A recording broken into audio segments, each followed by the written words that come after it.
romantic, right? But as any couple will attest in a relationship, there will always be battles. Meet Sassy and Rocky, our beautiful pair of win-win couples. And today, they will battle it out to see who's the best in a basketball game. But before we start this battle, I will divide you guys into two groups. Where's the girls? All the girls will cheer for Sassy. Come on, girls, where will you cheer? Sassy! Sassy! And all the boys will cheer for Rocky. Come on, boys, where will you cheer? Rocky! Rocky! Very well, so birds ready, trainers ready, set, go!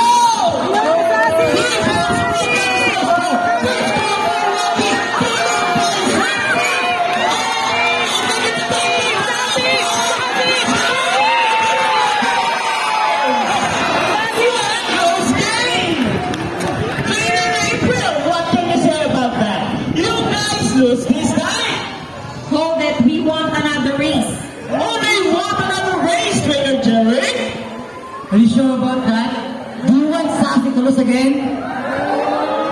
This time, I guarantee you that Sassy will win.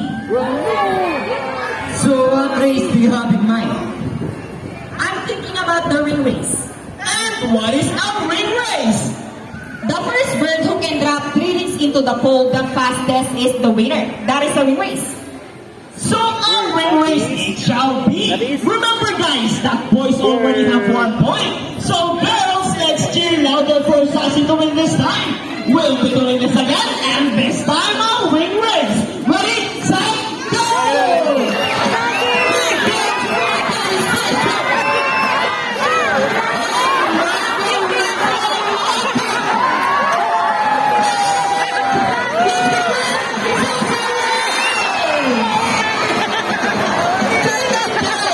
What can you say about that?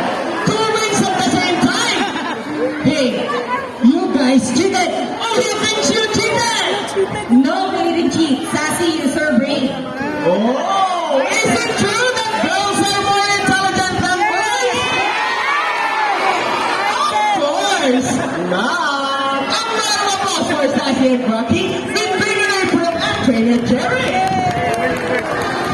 Wait!